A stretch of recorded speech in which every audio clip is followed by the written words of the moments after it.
So what we've done is we have done a collaborative project with 3 separate classes. A writing class, a graphic design class, and an art class.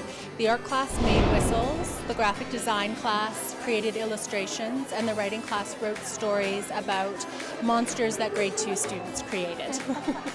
This collaboration, as Kim Ann's explained, all started with drawings by grade 2 and 3 students in Wanda Forster's class.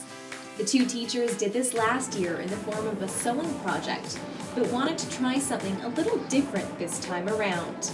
I think last year it was her suggestion that we do monsters, and so I took the Where the Wild Things Are theme last year and did that last year, and this year I just let the kids design it, so a lot of them went with the Minecraft and that sort of thing.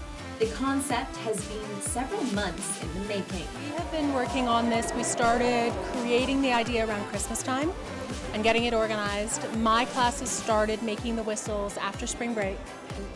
Us ceramics 11 and 12 students, we took the pictures and we turned them into clay whistles that, you can blow on them and they'll go whee.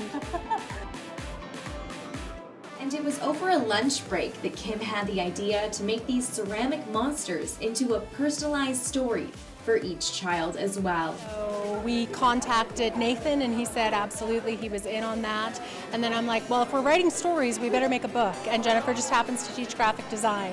So I was like, can you make a coloring book? So she put the whole book together. The younger students have been looking forward to seeing their picture transformed into a ceramic whistle since the beginning of the school year. Well, they've been talking about it all year, and when I told them at the beginning of the year they'd be doing this, because Kim and I decided last year I was switching schools, but that I would continue to do this program with her, and I told my class and showed them pictures of last year's, they were just over the moon. And then, so it didn't happen until in the winter, but once they started on it, they were super excited about it. And they've been talking about it for a long time, especially because they knew today was coming for about 3 weeks. We've had switched the day a couple of times, but once they knew it was today, they were super excited.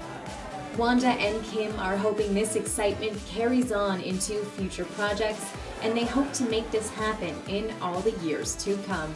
Anne's idea is that she hopes to be able to do this every year with the grade 2 kids, and then eventually some of the grade 2 kids who made their pictures here will eventually be grade 11 and 12 students doing this for some little grade 2 eventually.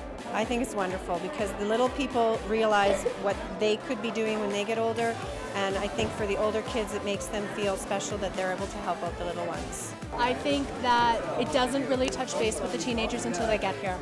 They don't really get it. They're afraid of them, actually. And they think they're going to hate it, and they don't get it. And then they get here and they see the joy and the happiness. And I also think for the little ones, it's what's important that I tell my students is important to do something for somebody else for no other reason that you can. So why not reinforce that with teenagers that you can do something for somebody else and you don't have to. It's just because you can and you did it, and look at the joy that you've created.